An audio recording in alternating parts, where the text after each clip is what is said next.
few spaces, if there are other spaces, where we can talk very frankly about blackness and about economics and about economic empowerment. And so, Doc, before the break, you had mentioned to this 1866 Indian Treaty. And now, I I can't access you 24/7, although I wish I could just move to Maryland. But I access you through YouTube. I listen to you late at night, YouTube, Miles Monroe, Claud, that's my whole school, that's my whole stuff. But I really listen to you late night on this YouTube stuff, especially when you're speaking out there at Dr. Price's church. God, I love that stuff.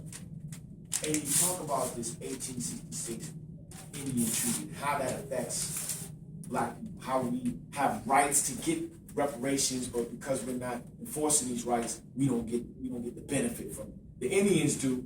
They can go on their reservations and they can put gambling casinos. They can generate that money and start institutions like Western Sky Financial, and then pull spots and ads out on BET and hit Negroes in the head with loans for $10,000 they can get in less than an hour at a 98.99% interest rate as soon as the money downloads into your account. How does the Indian man get those kinds of resources? And how does the SEC allow for these Indians to make those loans to black people? Them Indians made them kind of loans to white people. SEC would shut them down. They'd be under the bus. It would be considered usury. But because they're targeting black people at 98%, first of all, what black person is getting a 98% interest rate for $10,000? Come on, man. What's wrong with y'all? Right? Think about that. But what's even more crazier is how did the Indians get that kind of money to open up these casinos? Exactly.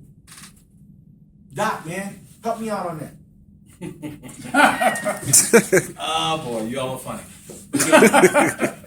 But the only way you can work it out is just understand that blackness should come back. And that's what I've been promoting most of my life. In all my relationships and involvements in government, business, and education all these years, I keep telling black folk, you got to bring black back. Because you have a conscientious effort and a systematic effort on the part of this government and its public policies ever since the 1970s to make blackness disappear. In every form, blackness has disappeared. Nobody's going to talk about blackness. They're going to shade it. And so the focus now is you've been supplanted and replaced by classes. They fabricated classes to replace you. A class, women, that's a class. Hispanics, that's a class. Arabs, those are classes. Poor people are classes. And they replaced you. The initial issue was between black and whites from slavery on up to now. But black folks sat there on their butts and let them in 1970 come out with public policy through the Daniel Moynihan memo called Benign Neglect that says, let's make blackness disappear. The way you kill off the black civil rights movement is to replace black people and black issues with women's issues, gay issues, immigrant issues, and children issues. And blacks didn't say anything because you didn't have the leadership. And your black civil rights leaders and all your black elected officials, they bought into it. And then a few years later, it converted over, became what we call politically correctness. So now, and then as Ronald Reagan said in the White House, use these very broad, ambiguous terms that nobody can define. Nobody short of heaven, not even God probably knows what a minority is. You got all these silly blacks running around talking about I'm a minority. You got to be stuck on stupid with gorilla glue to go around talking about you're a minority. Right. In a society where the majority will win and rule, and you're a minority, you say, I'm a minority. Why would you tell people that? Now, a peg leg man is a minority. Right. A one-eyed person is a minority. Why would black brag like that about that? And yet, so they call blacks minorities, or people of color. What's a people of color? There's more black people on the earth than there are white folks. Yeah, but see in our federalization policy, it doesn't make any difference. You know why? Anybody coming to the United States can be federalized, so they can become classified as whites. That's why in 1970, up until 1970, when I wrote the affirmative action plan for Florida in 1970, you only had blacks and whites. All of a sudden, when I wrote the affirmative action plan, which is supposed to be corrective action, but doing something that the government has done to systematically, historically, the black folk, and all of a sudden you can get some compensation, it switched. Now everybody want to be a minority. Now, let me ask this question. Obviously, if we, according to this 1866 Indian Treaty Act, we as black people have to be indigenous people.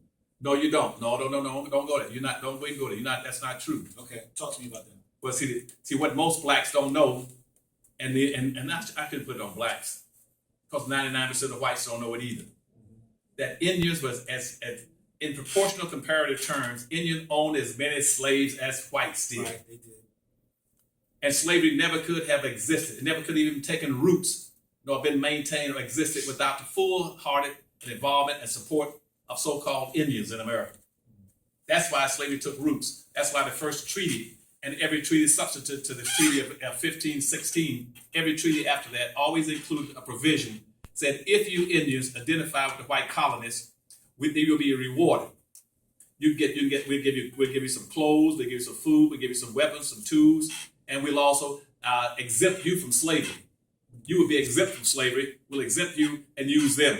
And if you use them as slavery and quit being hunters and running through the woods with feathers in your head and looking for deer and stuff, and started getting farms and started settling down and using slaves to raise crops, we'll even call you civilized and make you a sovereign nation. That's why you have the 5 civilized tribes. Civilized means those tribes who own slaves. And all the major tribes fell underneath that. The 5 civilized tribes were the Chickasaw, Choctaw, Cherokee, Creek Indians, and Seminole Indians. Those and everything else fell underneath that. They then got paid, and they became slave traders, slave hunters, and they all signed agreements with the Southern Confederacy to fight with the South in the Civil War to maintain slavery because they didn't want to lose their investment. They got paid $25 to chase down and hunt down and bring back every runaway slave to the white master. And if you couldn't bring him back, then they started a thing called scalping. Scalping started not with whites scalping Indians or Indians scalping whites. It started in South Carolina with Indians getting paid $20 to go run down a black slave. They couldn't bring him back alive, bring back his scalp and his ears attached. You got $20. That's where the scalping started. And so consequently, Indians were slave traders and slave hunters ever since all the way up to the Civil War. Every time there was going to be a slave revolt, they brought in Indians. And along with the militia, that's how you got the Second Amendment. The Constitutional Amendment was really they argued about gun control. That had nothing to do with people revolting, fighting against British or Germany, or in case of an invasion or being a hunter to go look for meat in the wintertime. It had to do with maintaining slavery. That every white person was responsible to have a weapon, to go out and patrol the roads. They called them paddy rollers, to watch the roads, they runaway slaves, and bring them back and capture them. They asked to search them. And every time there's a revolt, whether it was Prosper in the 1820s or VC or Nat Turner, they put down those revolts using Indians and the militia, white militias that all had guns to bring them back. So blacks have to understand it. So Indians were slave. Indians participated wholeheartedly. And even when they started what's called black flag policy back in Tennessee, which says if you catch a black soldier fighting with the North in the Union Army in a uniform, he was never to be captured and imprisoned. And nobody tells you this. You could not capture a black person in the Union Army and put him in a prison. It wasn't going to happen. That was against the public policy.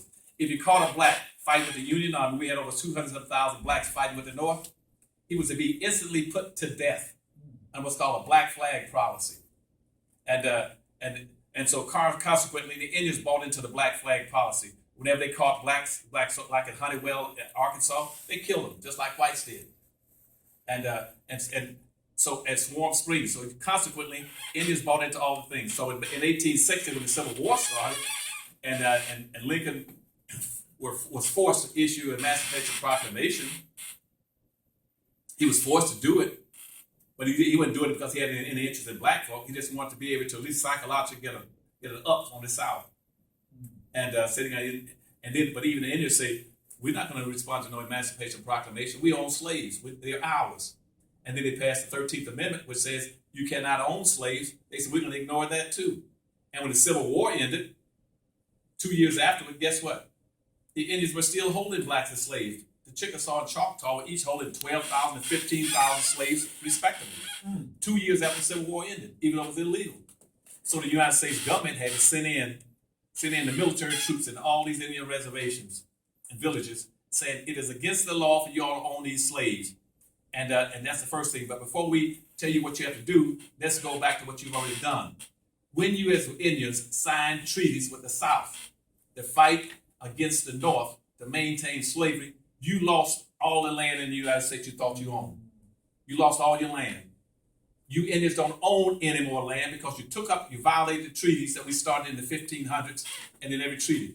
You cannot take up arms against the United States and still own land. So the Indians lost all their land, but they said what we'll do the same thing we're going to do with the white Confederates. We'll give you some sovereignty. We'll allow you to I'm sorry. Oh, no, you good, Doc. I was just gonna say I need to break in for a second because we're getting ready to go to break. I know you're on a roll, but we're at Omnitech Institute, 1800 Phoenix Boulevard, College Park. This is Blackanomics broadcasting live. Dr. Claud Anderson will be right after these.